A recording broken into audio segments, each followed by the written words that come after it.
Good morning students. आज हम करने जा रहे हैं क्लास 12th का चैप्टर 10 वेक्टर अलजेब्रा। उसके जो आज हम करेंगे ऑब्जेक्टिव टाइप क्वेश्चंस यहाँ हम डिस्कस करेंगे। चैप्टर 10 आपने बहुत ही अच्छे से पढ़ लिया है, आपके सिलेबस में आपने उसको कवर अप कर लिया है। अब उसके जो क्वेश्चंस बनते हैं उन पे ज़रा नज़र डालेंगे। देखिए, फर्स्ट जो क्वेश्चन बनता है वो इस टाइप से बनता है, the value of x and y so that the vectors a and b, जो भी आपको वेक्टर यहाँ दे रखे हैं xi plus 3j, b is equal to 2i plus yj are equal। देखिए स्टूडेंट्स, जब भी दो वेक्टर इक्वल होते हैं इट मीन्स उनके जो कोरस्पॉन्डिंग कंपोनेंट्स होंगे वो भी इक्वल रहेंगे। देखिए, इस वेक्टर में i के साथ x है और इस वेक्टर में i के साथ 2 है, इट मीन्स x की वैल्यू 2 हो गई सीधे सीधे। यहाँ j के साथ 3 है, यहाँ j के साथ y है, इट मीन्स y की वैल्यू 3 हो गई। तो आपकी वैल्यू हो गई x2 y3, x2 y3। This is the right answer. Next देखिए, a is a vector having component i plus 2j and b is equal to 2i plus j। आपसे पूछा है is magnitude of a is equal to magnitude of b। It means जो vector a है उसका magnitude क्या vector b के बराबर है। देखिए स्टूडेंट्स, जब भी आपको कोई वेक्टर दिया हुआ होता है तो हम उसका मैग्नीट्यूड कैसे निकालेंगे। a is any vector in general i plus j plus k। If we have to find the magnitude of this vector then we have to use the formula. Corresponding components जो भी होंगे i j k के उनका हम square कर देंगे और उनको एड अप कर देंगे और फिर उनका स्क्वायर रूट ले लेंगे। तो आपको क्या मिल जाएगा, किसी भी वेक्टर का मैग्नीट्यूड आपको मिल जाएगा।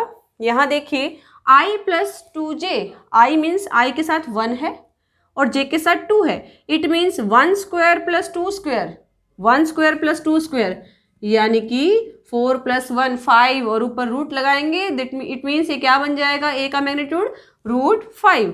b के लिए देखिए, b में भी अगर 2i प्लस j है आपके पास, 2i means 2 square plus 1 square, 2 square is 4, 1 square is 1, ये भी आपका √5 आ गया।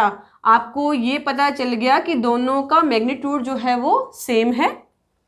नेक्स्ट आपसे पूछा है, are the two vectors equal. क्या ये दोनों वेक्टर्स जो है वो इक्वल है। अगर वेक्टर इक्वल होते हैं, हमने ऊपर किया है, दो वेक्टर इक्वल होने का मतलब उनके कोरस्पॉन्डिंग कंपोनेंट्स भी सेम रहेंगे। लेकिन आपके पास जो वेक्टर हैं आपके a और b, उसमें i के साथ यहाँ 1 है और इसमें i के साथ 2 है, तो ये दो वेक्टर कभी भी इक्वल नहीं हो सकते। तो आपका क्या यहाँ पर ऑप्शन बनेगा कि मैग्नीट्यूड तो सेम है लेकिन वेक्टर इक्वल नहीं है। It means yes means magnitude is same, not equal, vectors are not equal, C is the right answer। next देखिए, find the unit vector in the direction of the vector। आपको इस तरह के question exam में देखने को मिलेंगे। आपको कोई वेक्टर दे देंगे और आपसे पूछेंगे कि यूनिट वेक्टर निकालो जो इस वेक्टर की डायरेक्शन में हो। तो कोई भी यूनिट वेक्टर अगर आपको फाइंड करना है जो इस वेक्टर की डायरेक्शन में होगा तो आप लिखेंगे vector a divide by a magnitude, यानी कि आपने मैग्नीट्यूड निकालना ऊपर सीख लिया है तो आप उसको वेक्टर को उसके मैग्नीट्यूड से डिवाइड कर देंगे तो आपको क्या मिल जाएगा, यूनिट वेक्टर मिल जाएगा इसी वेक्टर की डायरेक्शन में। देखिए, इस वेक्टर का मैग्नीट्यूड क्या आएगा, 2 square plus 3 square, 2 square means 4, 3 square means 9, 1 square means 1 यानी कि 4 प्लस 9 प्लस 1 यानी कि 14 और उसका आपको रूट लेना है, यानी वेक्टर a डिवाइड बाय √14। √14 इसका मैग्नीट्यूड आ गया, तो इट मीन्स आपका आंसर क्या बनना चाहिए, vector a divide by √14। This is the right answer. Next देखिए, direction ratios of vector a i plus j minus 2k। देखो स्टूडेंट्स, डायरेक्शन रेशियोज जो होती हैं किसी भी वेक्टर की, अगर ये कोई इन जनरल कोई वेक्टर है, यही ले लीजिए आपका जो गिवन है i plus j minus 2k। Direction ratios जब भी आप निकालेंगे तो i j k के जो भी कोफिशिएंट्स होंगे तो वो क्या बन जाएंगे, आपके डायरेक्शन रेशियोज बन जाएंगे। तो इसमें कितना है 1, इसमें i के साथ 1 है, j के साथ भी 1 है और k के साथ है -2 यानी 1 1 -2, 1 -1 2 ये भी नहीं आंसर, 1 1 2 ये भी नहीं, 1 1 minus 2, this will be the right answer. Next देखिए, direction cosines of the vector I plus 2j plus 3k। आपने डायरेक्शन रेशो जो है वो निकाल लिए। डायरेक्शन रेशो कैसे निकाले? जो भी उनके कोरस्पॉन्डिंग कंपोनेंट्स थे, जो भी उनके कोफिशिएंट्स थे i j k के, वो क्या बताते हैं आपको? Direction ratios. देखिए, डायरेक्शन रेशोस निकालने के बाद ही डायरेक्शन कोसाइन निकलते हैं। डायरेक्शन कोसाइंस क्या होते हैं? अगर डायरेक्शन रेशो जो है आपके a, b और c हैं, तो डायरेक्शन कोसाइंस होंगे l, m और n। ये कैसे निकलेंगे? L is equal to a divide by a square plus b square plus c square, यानी कि जो भी आपका मैग्नीट्यूड बनेगा, यानी इस वेक्टर का जो भी मैग्नीट्यूड बनेगा, उसको अगर आप इन डायरेक्शन रेशियो से डिवाइड करते जाएंगे तो हमें क्या मिल जाएंगे? डायरेक्शन कोसाइंस मिल जाएंगे। इट मीन्स आपको कुछ नहीं करना है, आपको इनके कोफिशिएंट्स देखने हैं i j k के। यहाँ देखिए कोफिशिएंट्स कितने हैं? 1 2 और 3, 1 2 और 3। आपको निकालना है डायरेक्शन कोसाइन, तो डायरेक्शन कोसाइन क्या होगा? 1 डिवाइड बाय रूट जो भी इनके स्क्वायर्स का सम बनेगा, यानी इनका मैग्नीट्यूड जो बनेगा, जो इस वेक्टर का मैग्नीट्यूड बनेगा, वो क्या बनेगा? 1 square plus 2 square plus 3 square. 1 square plus 2 square 3 square means 14। Next 2 by root 14, next 3 by root 14। यानी कि अगर आपको डायरेक्शन रेशोज पता हैं, तो डायरेक्शन कोसाइन अगर आपको निकालने हैं, तो आपको डायरेक्शन रेशोज, पहला डायरेक्शन रेशो लो और उसको डिवाइड कर दो उसी के मैग्नीट्यूड से, यानी तीनों के स्क्वायर के सम से, और फिर उसका अंडर रूट ले लो। Next 2 divide by root 14, 3 divide by root 14। ये आपके आ गए डायरेक्शन कोसाइंस। इनमें से देख लो कौन सा आपका आंसर है। This will be the right answer. देखिए स्टूडेंट्स, इस तरह के क्वेश्चंस जिसमें आपको दो वेक्टर इक्वल दे रखे होंगे, एक्स वाई की वैल्यू पूछी है या वेक्टर पूछ ले इक्वल है या नहीं है, यूनिट वेक्टर निकालना, डायरेक्शन रेशोज, डायरेक्शन कोसाइंस, ये चैप्टर में वेक्टर अलजेब्रा में ये बेसिक्स क्वेश्चन बनते हैं। कुछ और क्वेश्चंस भी बनते हैं जो प्रोडक्ट से रिलेटेड हैं, डॉट प्रोडक्ट और क्रॉस प्रोडक्ट से, वो हम अभी करते हैं। देखिए स्टूडेंट्स, जो आपका डॉट प्रोडक्ट होता है वेक्टर अलजेब्रा में, dot product means scalar product. Dot product को स्केलर प्रोडक्ट भी बोल देते हैं। डॉट प्रोडक्ट की जो वैल्यू होती है वो ये होती है a dot b is equal to magnitude of a, यानी फर्स्ट वेक्टर का magnitude of b into cos of theta between them. Theta is a angle between a and b। Theta वो एंगल है जो a और b के बीच में होगा। ये मान लीजिए आपका वेक्टर a है, ये वेक्टर b है। थीटा जो है एंगल है दोनों वेक्टर के बीच का। तो जब आपसे डॉट प्रोडक्ट पूछा जाएगा तो आप यहाँ कोस थीटा यहाँ पर लगाएंगे। क्रॉस प्रोडक्ट को हम वेक्टर प्रोडक्ट भी बोल देते हैं। a क्रॉस b, इसकी जो वैल्यू होगी magnitude of a into magnitude of b into sine theta into में यूनिट वेक्टर यहाँ पर होगा। यूनिट वेक्टर मीन्स जब a और b ने जो भी प्लेन बनाया है, n जो होगा उसके परपेंडिकुलर होगा। परपेंडिकुलर मीन्स ये इस तरह से है, n a यहाँ b यहाँ, n आपका ऐसे होगा। n is perpendicular to the plane form by a and b vectors. Okay students, अब हम कुछ क्वेश्चंस करते हैं जो बेस्ड हैं आपकी डॉट प्रोडक्ट पर। देखिए, angle between two vectors a and b with magnitude 1 and 2, यानी a वेक्टर की मैग्नीट्यूड आपको 1 दे रखी है और b की 2 दे रखी है रिस्पेक्टिवली।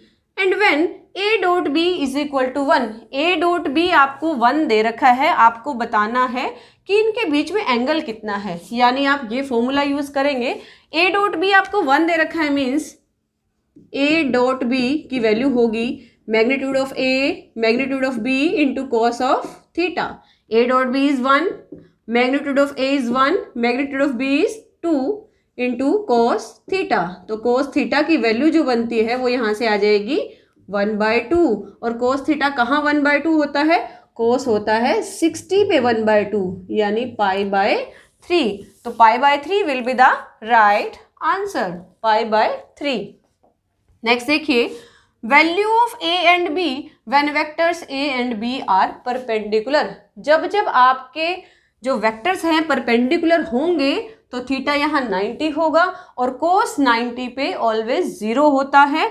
तो इसका मतलब जब जब आपको a डॉट बी 0 गिवन होगा तो समझ लेना कि दोनों वेक्टर आपस में परपेंडिकुलर हैं। अभी आपसे यही पूछा है कि a डॉट बी की वैल्यू बताइए। जब आपके a और b दोनों वेक्टर आपस में कैसे हैं, परपेंडिकुलर हैं, तो उसकी वैल्यू क्या होगी बच्चों, 0 होगी। नेक्स्ट देखिए, projection of A vector a on b will be. Projection means, मान लीजिए आपका पूछा है वेक्टर a ऑन b, ये वेक्टर b है, ये वेक्टर a है, ये थीटा है इनके बीच का एंगल। प्रोजेक्शन मतलब a जब b पे आएगा यानी ऐसे, तो इसका क्या प्रोजेक्शन होगा, a on b। a on b जो प्रोजेक्शन होगा वो होगा a dot b divide by magnitude of b, यानी कि इन दोनों का जो डॉट प्रोडक्ट है डिवाइड बाय b मैग्नीट्यूड, यानी आपसे ये पूछा है ये कितना होगा। ओके स्टूडेंट्स, अब देखिए इनमें से कौन सा ऑप्शन हमारे फॉर्मूला पे जाता है। a dot b divide by magnitude of a, ये नहीं है। नीचे यहाँ दोनों का मैग्नीट्यूड है, ये भी नहीं होगा। a dot b divide by magnitude of b, यानी जिस पे प्रोजेक्शन होना है ऑन b, ऑन जिस पे भी होगा उसका मैग्नीट्यूड नीचे आएगा। नेक्स्ट देखिए, value of a minus B modulus if two vectors having magnitude 2 and 3 and a dot b is equal to 4। आपको पूछा है कि a माइनस बी का मैग्नीट्यूड कितना होगा। देखिए a माइनस बी का मैग्नीट्यूड निकालने का कोई भी डायरेक्ट फॉर्मूला आपके पास नहीं है, इसको आप डिड्यूस करेंगे कैसे। आपको a माइनस बी का मैग्नीट्यूड चाहिए तो आप पहले a माइनस बी का स्क्वायर निकालेंगे। स्क्वायर मतलब आप a माइनस बी और a माइनस बी इसको 2 बार मल्टीप्लाई करेंगे। देखिए a minus B into a minus B, dot करेंगे बीच में, स्क्वायर मैंने मॉडुलस का स्क्वायर लिया, मीन्स इन दोनों का डॉट प्रोडक्ट होगा। a dot a minus a dot b minus b dot a minus minus plus b dot b। a dot a means a के मैग्नीट्यूड का square, magnitude of a square, क्योंकि a dot a का मतलब दोनों के बीच में dot product आप करवा रहे हैं। जब जब डॉट प्रोडक्ट सेम वेक्टर के बीच में रहेगी तो कोस थीटा वहाँ क्या रहेगा, 0 रहेगा, और कोस 0 की वैल्यू हमेशा 1 होती है। तो क्या बन जाएगा, magnitude of a into magnitude of a, it means magnitude of a का square, minus a dot b और b डॉट a, ये दोनों सेम थिंग है क्योंकि डॉट प्रोडक्ट आपकी कम्यूटेटिव होती है, ये आपने पढ़ लिया है डॉट प्रोडक्ट में। a डॉट बी बोलो या b डॉट a बोलो, दोनों सेम थिंग है। It means 2 into a dot b, और b डॉट b फिर से वही b मैग्नीट्यूड स्क्वायर। यहाँ देखिए a मैग्नीट्यूड स्क्वायर कितना होगा, ये है 2 आपका, 2 square means 4 minus 2 times a dot b आपका 4 है, यानी 2 into 4 it means 8, b magnitude square यानी 3 स्क्वायर यानी 9 और 4 13 माइनस 8 इज 5। ये आपका आया है a माइनस बी के मैग्नीट्यूड का स्क्वायर। अगर हम a माइनस बी निकालना चाहते हैं इट मीन्स ये बन जाएगा √5 आपका सही आंसर होगा। ओके स्टूडेंट्स, नेक्स्ट देखिए, questions based on cross product of the vectors. Cross product जो होता है a cross b is equal to magnitude of a into magnitude of b sine of theta into में unit vector. a cross b को vector product इसलिए बोलते हैं क्योंकि इसका जो आंसर आता है वो हमेशा वेक्टर फॉर्म में आता है, कोई ना कोई वेक्टर मिलता है आपको। और a डॉट b को स्केलर इसलिए कहते हैं क्योंकि a डॉट b का आंसर हमेशा एक न्यूमेरिकल वैल्यू होती है, एक स्केलर नंबर होता है। देखिए क्वेश्चन जो है वो इस तरह से है कि if a is a non zero vector of magnitude a and lambda be any non zero scalar. a कैसा आपका वेक्टर है, नॉन जीरो वेक्टर है, और उसका मैग्नीट्यूड आपको a दे दिया। लैम्डा कोई नॉन जीरो स्केलर है, यानी कि स्केलर जो है जीरो नहीं है। Then lambda a is a unit vector if, unit vector होना मतलब उसका मैग्नीट्यूड 1 होना। लैम्डा a की इन्होंने बात करी है, लैम्डा a अगर यूनिट वेक्टर है यानी इसका मैग्नीट्यूड 1 है तो इनमें से कौन सी कंडीशन होगी लैम्डा और a पर। देखिए मैग्नीट्यूड को हम अलग अलग कर सकते हैं, lambda magnitude into vector A का magnitude is equal to 1। Lambda कोई नॉन जीरो स्केलर है, हमें नहीं पता इसका मैग्नीट्यूड क्या है, तो लैम्डा का तो लैम्डा ही रखेंगे मैग्नीट्यूड। ए का मैग्नीट्यूड आपको ए दे रखा है, इसको आप ए लिख देंगे, तो ये बन जाएगा magnitude of lambda into A is equal to 1। तो ए की यहाँ से क्या वैल्यू निकलेगी, ए की वैल्यू निकलेगी 1 बाय लैम्डा मैग्नीट्यूड। लैम्डा को नीचे ले जा सकते हैं क्योंकि लैम्डा नॉन जीरो स्केलर है, क्योंकि लैम्डा कभी जीरो नहीं होगा। इट मीन्स जब जब आपका लैम्डा ए का मैग्नीट्यूड 1 रहेगा यानी वो यूनिट वेक्टर बनेगा, तो ए पर ये कंडीशन होगी कि ए जो है 1 बाय लैम्डा मैग्नीट्यूड होगा, यानी इन चारों में से आपका यही आपका राइट आंसर होगा। नेक्स्ट देखिए, value of A cross B when A and B are parallel vectors. हमने पढ़ा था जब जब डॉट प्रोडक्ट जीरो कब होता है, जब आपका थीटा 90 बन जाए, यानी कि दोनों वेक्टर्स परपेंडिकुलर होंगे तब आपका डॉट प्रोडक्ट जीरो होगा। और अगर पैरेलल होंगे तो क्रॉस प्रोडक्ट जीरो होगा, क्योंकि पैरेलल का मतलब जीरो एंगल और साइन जीरो जीरो होता है, कोस 90 पे जीरो होता है, साइन जीरो पे जीरो होता है। इट मीन्स जब जब आपके वेक्टर पैरेलल वर्ड आ जाए, पैरेलल वेक्टर या फिर collinear vector, same thing, collinear vector होंगे तब तब आपका क्रॉस प्रोडक्ट क्या बनाएगा, जीरो आपको आंसर देगा। नेक्स्ट देखिए, A and B are such that magnitude of A is equal to 3 and magnitude of B is equal to √2/3, then A cross B is a unit vector if angle between A and B is, यानी आपको ए और B का बीच का angle बताना है, यानी आपको theta बताना है। तो हमारे पास फॉर्मूला होता है कि साइन थीटा की जो वैल्यू है वो किसके इक्वल होती है, A cross B magnitude divide by A magnitude into B magnitude. A cross B magnitude आपको क्या दे रखा है, यूनिट वेक्टर है, यूनिट वेक्टर मीन्स इसका मैग्नीट्यूड आएगा 1। ए का आपको कितना मैग्नीट्यूड दे रखा है, 3, और बी का √2/3, यानी √2 इधर और 3 ऊपर, 3 से 3 कैंसिल, ये आ गया 1/√2। और साइन थीटा 1/√2 कब होता है, साइन थीटा 1/√2 45 पे होता है। It means π/4 will be the right answer. Next देखिए, ए क्रॉस बी और ए डॉट बी, इनकी कुछ प्रॉपर्टीज है, मीन्स क्रॉस प्रोडक्ट और डॉट प्रोडक्ट की कुछ प्रॉपर्टीज हैं जो आपको बहुत ही ध्यान से पढ़नी भी है और याद भी रखनी है। ए डॉट बी हमने डिस्कस किया था कि ए डॉट बी कम्यूटेटिव होता है। It means A dot B बोले या बी डॉट ए बोले, सेम थिंग, बट जो क्रॉस प्रोडक्ट होता है वो आपका कम्यूटेटिव लॉ को फॉलो नहीं करता, यानी ए क्रॉस बी और B cross A same thing नहीं होते। ए क्रॉस बी और बी क्रॉस ए में क्या होगा, जो आपका एन वेक्टर है, ए क्रॉस बी मान लीजिए एन यहाँ है, तो बी क्रॉस ए में एन की डायरेक्शन बदल जाएगी, वो नीचे की साइड हो जाएगा। इट मीन्स वो -n हो जाएगा। इसका मतलब ए क्रॉस बी में अगर बी क्रॉस ए के इक्वल होगा तो कब होगा, जब उसमें माइनस का डिफरेंस आएगा। A cross B is equal to minus of B cross A. Next, आपके पास इस तरह के क्वेश्चंस भी होंगे कि आपको area of triangle find out करना होगा। एरिया ऑफ ट्रायंगल जो है क्रॉस प्रोडक्ट की हेल्प से हम ऐसे फाइंड आउट करते हैं कि आप ए क्रॉस बी निकाल लेंगे, उसका मैग्नीट्यूड कर लेंगे, डिवाइड बाय 2 कर देंगे। अब ये ए क्रॉस बी कैसे निकालेंगे, देखिए, जब आपके पास दो वेक्टर होंगे ए और बी, वो आई जे के की फॉर्म में दे रखे होंगे, तो ए क्रॉस बी का मैग्नीट्यूड जो है वो आप कैसे निकालेंगे, वो आप डिटर्मिनेंट की हेल्प से निकालेंगे, with the help of determinant. First row में आप आई जे के पुट कर देंगे और जो सेकंड रो में ए के कंपोनेंट पहले नंबर पे जो लिखेंगे उसी के कंपोनेंट लिखेंगे, क्योंकि यहाँ ऐसा नहीं है कि ए क्रॉस बी और बी क्रॉस ए सेम हो, इसमें आपका कम्यूटेटिव लॉ फॉलो नहीं होता है।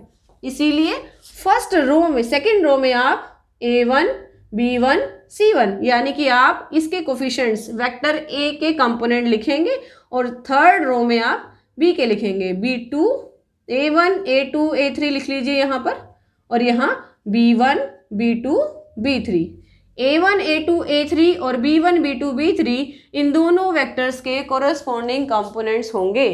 फिर इसका जो भी डिटर्मिनेंट आएगा फर्स्ट रो के थ्रू आप एक्सपेंड कर देंगे, जो भी डिटर्मिनेंट आएगा वो आपको एक वेक्टर देगा आई जे के की फॉर्म में, समथिंग इंटू आई, समथिंग इंटू जे और समथिंग इंटू के। ये आपको एक वेक्टर देगा और आप उसका क्या करेंगे, फिर मैग्नीट्यूड करेंगे। मैग्नीट्यूड मतलब आई के कंपोनेंट का स्क्वायर प्लस जे के कंपोनेंट का स्क्वायर प्लस के कंपोनेंट का स्क्वायर और उसका अंडर द रूट। उसका मैग्नीट्यूड लेने के बाद आप उसको 2 से डिवाइड करेंगे तो आपको क्या मिल जाएगा, एरिया ऑफ ट्रायंगल। और एरिया ऑफ पैरेललोग्राम अगर आपसे पूछता है तो आप सिंपली इसका डिटर्मिनेंट निकाल के और उसका मैग्नीट्यूड ले लेंगे तो वो क्या बन जाएगा, एरिया ऑफ पैरेललोग्राम। अब देखिए I dot I is equal to 1 होता है हमेशा। आई डॉट आई 1 इसलिए होता है क्योंकि ये दोनों वेक्टर्स आई और आई दोनों यूनिट वेक्टर हैं, इनके बीच का एंगल क्या बनेगा, आई और आई के बीच का एंगल 0 बनेगा और cos 0 इज ऑलवेज 1। तो यहाँ बन जाएगा I dot I is equal to I magnitude cos of 0, cos 0 1 हो गया, आई मैग्नीट्यूड जो है आपका 1 होता है तो 1 इंटू 1 ये रह गया 1। सिमिलरली जे डॉट जे भी 1 होगा और के डॉट के भी 1 होगा। ये आई जे के आपके यूनिट वेक्टर होते हैं along X axis, Y axis और जेड एक्सिस। ये आप अच्छे से सीख चुके हैं वेक्टर में। आई क्रॉस आई की जब बात करते हैं, क्योंकि अगर आई और आई के बीच का एंगल हम देखें तो वो 0 होता है और क्रॉस प्रोडक्ट में 0 एंगल आ जाए तो ये पूरा 0 हो जाता है, क्योंकि हमने पढ़ा है कि पैरेलल और कोलिनियर वेक्टर में क्रॉस प्रोडक्ट 0 होता है। आई क्रॉस आई 0 होगा, जे क्रॉस जे 0 होगा और के क्रॉस के 0 होगा। ओके स्टूडेंट्स, ये जो इस प्रकार आपको क्वेश्चंस मिलेंगे डॉट प्रोडक्ट और क्रॉस प्रोडक्ट, इसी पे बेस्ड आपको क्वेश्चन मिलेंगे। लगभग क्वेश्चन उनके एंगल पे बेस्ड होंगे। बहुत ही ध्यान से आपने इन क्वेश्चंस को करना है। Okay students, thank you.